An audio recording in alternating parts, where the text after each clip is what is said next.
Robin! What's up? I like your shoes. Thank you. Shoe cam, please. Oh, Model them. That was a nice Robin. Thank you. Did you pick those out yourself? I did. I do that. I heard that your children had a hand in it. Yes, my son told me to wear black and white laces. So. Now he's 10? He's 10. They're both 10. My daughter's 10. Yeah. Robin's got 2 children and a wife and a happy life in the tri-state area. Yeah, we do it. Yup. We do it. Yup. Robin and I was telling you, we already had a conversation on the phone just to say hey and how you doing? How you doing? How you doing? So you met Whitney when you were teens. How old were you girls?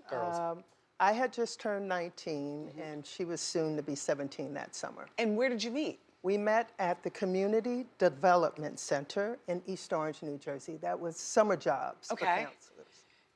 And how was Whitney back then, like when you first met her? She was awesome. She had this presence that was just like, what's your name? And she said, Whitney Elizabeth Houston. Oh. That's how she introduced She herself. big-timed you. With a handle. With a handle. Okay. That's good. I'll keep an eye out for you. So then summer camp ends and you guys maintain friendship. We got to know each other. What does that mean? Well, like any other... 2 girls being silly. 2 young teenage girls working at a summer camp. You just kind of find out by who you gravitate to. Yeah. And we had a connection. And, at that we would time- go out for lunch together and we just clicked. And at that time, Whitney's mother, Sissy, was big in the gospel community. Whitney's mother was big in the background singing community. That's how Whitney introduced her to me. Oh, okay. As, yes, she was the ministress of music at New Hope Baptist Church. But Whitney took me through every single last artist and background vocals where her mother was tearing it up. And she does tear it up. Wow. In the book, I lay out the tracks for you. You need to know. Sissy Houston, as Whitney put it, was no joke being paid triple scale. Wow. Awesome. Wow. So many of us had our first kiss at summer camp. Did you guys? Your first kiss at summer camp? Well, I did, yes, Camp Zender. I wasn't doing that. Well, all right. So how did the romance start? As we got further into knowing each other and feeling comfortable, you know, like Whitney was like, I'm a singer. I said, okay, that's cool. And then I'd say to her something like, well, where do you sing? She said, well, at my church, New Hope Baptist Church, but I also auditioned for The Wiz, which Tisha Campbell, I think, got that part. Okay. She's also from East Orange, if I have that right. So anyway, we just kept spending time together and wanted to be together, and she'd tell me these amazing stories about the music business. And music was huge back then. You had the album cover with the liner notes, and we would just sit and go through. And my family was big on music as well. Right. So we had a nice seesaw relationship on who was who in the music business. And much later that summer, she asked me to walk her to her home, and I did. And we just sat back on her sofa, on the floor, and it was that time. What time? A time to just get a little closer. So we did, and it was just like that. Shared just a kiss. a little closer. Yeah. And it was... Well, now, let me ask you, are you Gold Star lesbian? Gold Star. Well, around here, they say that means you've never been with the opposite sex. You know what? Because you were 19, so did you know who you were at that time? In terms of your sexuality? I was in terms Robin, of your sexuality? Janet, and Dennis's child. But in terms of your sexuality? In terms of my sexuality, I would say that I prayed for someone, male or female, who would love me for me. Yeah. Whoever that was at that time. Okay. So you were open. Yeah. Yeah. And then you and Whitney eventually got closer and you had a physical relationship. We saw it play out in the movie and stuff like that. Did you see the movie? I liked the movie. Oh, there she goes. There she goes. Go ahead. By the way, I like your pin. I like a bumblebee pin. My bumblebee, yeah. I need my bumbles with me. I got my cavalry, but I need my bumblebee. Yeah. So then you became physical, and how did that end, though? Like, or why did it end? You know, I want to say this. We have a friendship, a beautiful friendship. Yeah. If you could have one person in this life that you could look at and communicate, which we could. We learned how to communicate without talking. You needed that in the music business and or the entertainment world. But we were our friendship was so deep that we wanted to touch each other. And we did one night, and it was everything. Oh, okay. And we knew then that everything was not all that would be. Yeah, you sex know? is only a part of a relationship. Sex, Yeah. you know what? Or touching, only a part of a relationship. It was just embracing everything that we had shared. Yeah. And it was our moment. Yeah. No one else was there, but maybe the creator. Wait, at this point, had she signed with Arista Records, so she was on her way to being a pop star? It was around the time that she had signed. It may have been right after that, not long after that, but she had signed her deal, yes. Right. And did other people do strong suggestions that you all got to stop? no. Okay. I mean, no. You don't go around professing something that's beautiful. You kind of keep it safe, and that's what we did. We kept it safe. It was between us. It stayed between us, and our friendship flourished because, you know, we sacrificed that for where we were going, and because of that, that rise was beautiful. It was awesome. But why did the romance end? The romance. The romance. You say, okay, you know, Whitney said to me one day, she came to my house and she said, you know, I don't think we should be physical.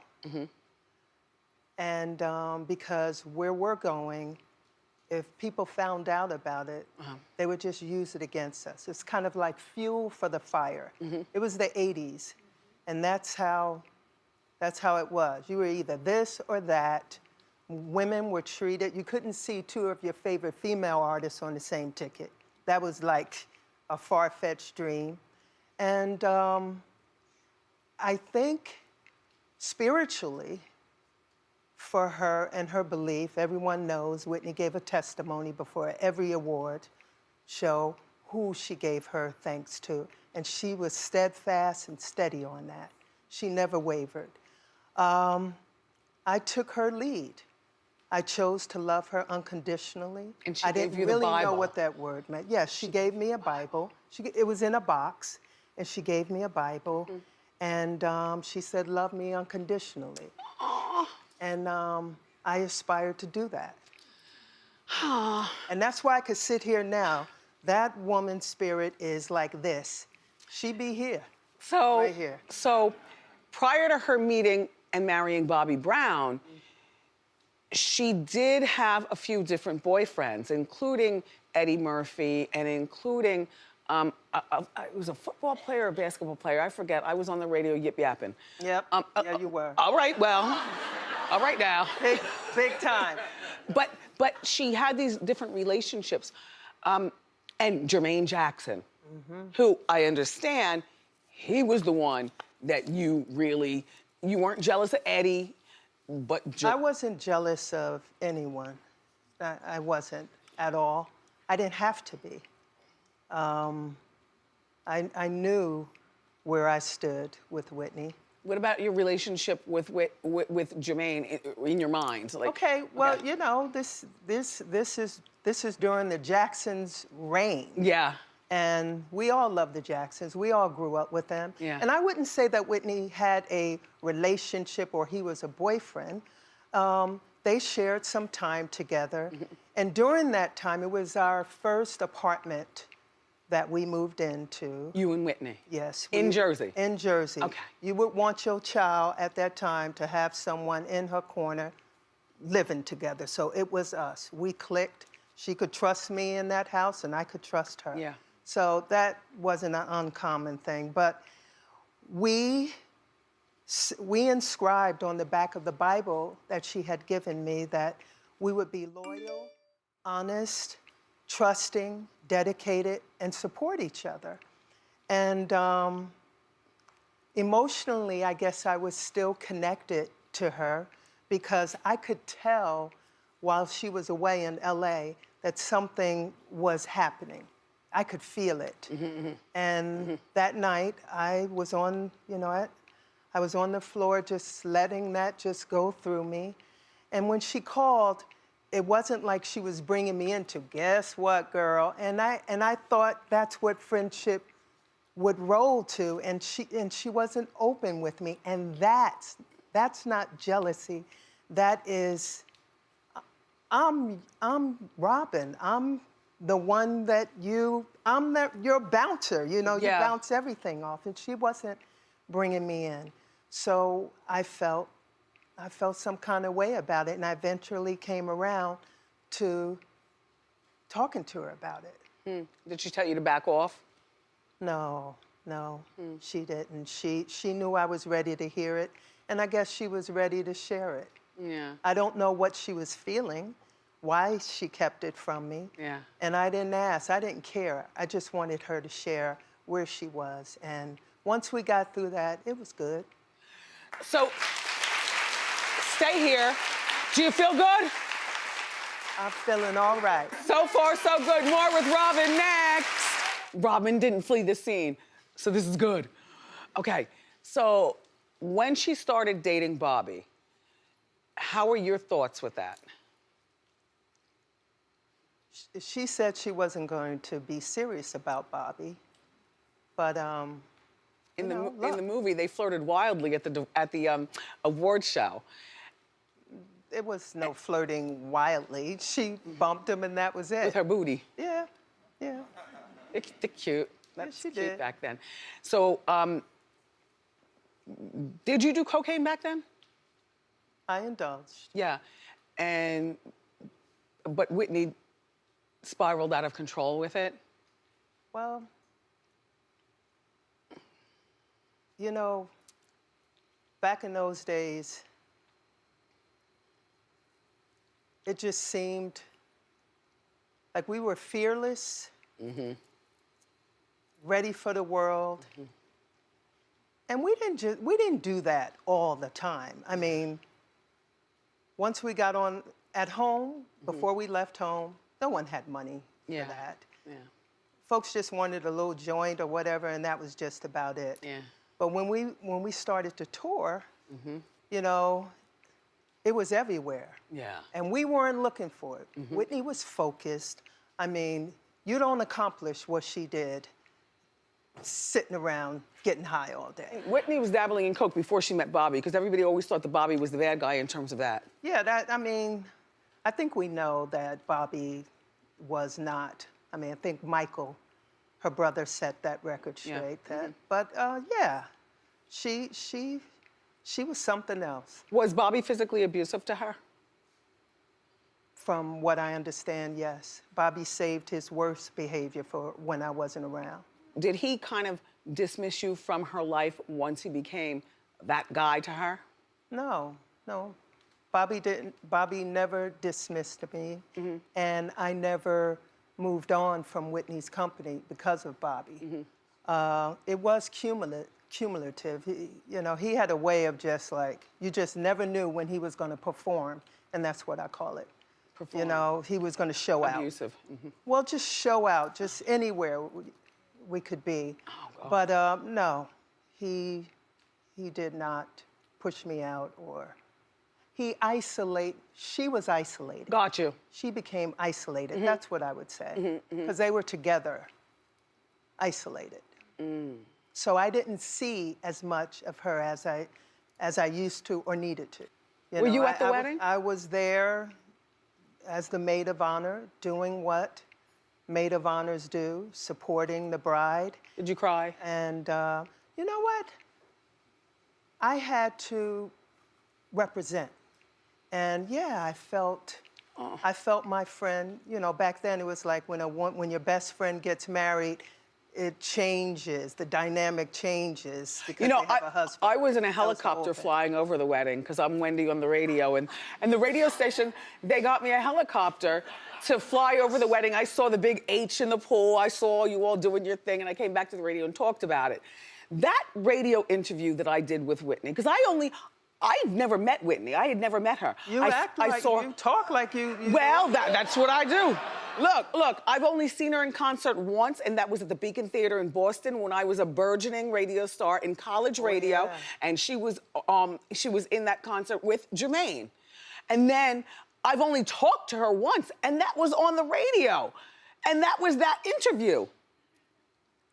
Well, don't knock my hustle, Robin Crawford. I heard that interview. I got a call from my former assistant. I wasn't working with Whitney. And she said, Whitney's going to be on Wendy Williams. I said, what do you mean she's going to be on Wendy? Turn on the radio. Uh-oh. And that was a cumulative, fed up Whitney Houston that I heard. And Fed up with me or fed up with the world? you have been talking about Whitney and myself for so long. Well, that's what I do, and it all came true. It's in the book. Like a lot of things that I said are in this book. Now, Well, a lot of things that you were saying, I mean, it was a long day's work. We get in the car, the radio is on. Everyone lived by the radio back then.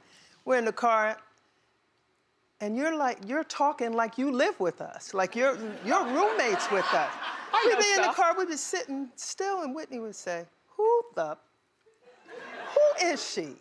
Who is this woman? I don't even know what she looks like. We were gonna, you were gonna jump me? We were gonna go. We didn't know what you looked like. And Okay. our plan was to go down to Hudson Street and squat like Khalif, waiting for you, right outside the house. Robin, I can't even fight. I would have run. You know what?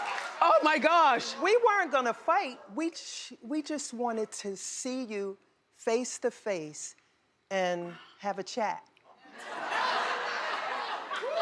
I'm frightened. Oh my gosh, I dodged that bullet. It was a lot. It was a lot, and with all that we were dealing with, I mean, I'm sitting here, and now I know how Whitney felt. All the time, all the time. Yeah. No matter what she said, it just kept coming back, coming back. That was a lot of pressure for someone that just wanted to can imagine. sing and touch people. So, Robin, where were you February of 2012 when you heard that Whitney passed away? I had a strange morning. It was a Saturday, and I ended up at a restaurant in New Hope, Pennsylvania, with a couple that my wife and I did not know well. And we had a sitter looking after our children. And my phone was on the table, and it was buzzing. I don't know why it was buzzing, but it was buzzing, one after another. Oh, it's Paulette. Oh, it's Paulette again, okay. Finally, the woman that we were having dinner with, fast forward to her, she asked could she answer her phone because her sister had called a number of times. She wanted to make sure everything was okay. And she finally hung up the phone, but she did midway through our conversation, she went, I was like, everything all right? She said, indicating nothing. And she hung up the phone and she said, my sister is this huge Whitney Houston fan, and they say she passed. Then I looked at my phone, and it was Wendy Williams, who was the attorney for our girl group, which was the last project that Whitney and I worked on. After I left the company, we worked on that together still. And I asked her, is it true? And she said, I think so, Robin. Hold on. Now, Robin, were you at the funeral? I made it to the funeral, yes. Did you see Bobby at the funeral? I saw Bobby. I saw Bobby right in front of us. There wasn't any room. The rows were taped off, and I moved the tape and sat down in the 7th row. How has he reacted to this book? Do you know? I have no idea. Do you care? The ones I cared about when I made the thoughtful decision that I was going to share my story was Whitney. How would she feel about the now? My children, my wife, and after that, I was good. So now, the hologram tour. What are your thoughts on Whitney as a hologram? Perfect.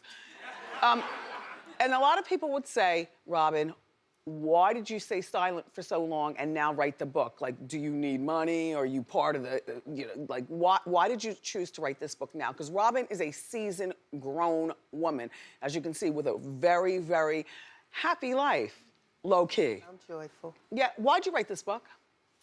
I wrote this book because I felt it was my duty to stand up and share the extraordinary woman behind the amazing talent that she gave us. And I wanted people to know that Whitney is a real person. Yeah.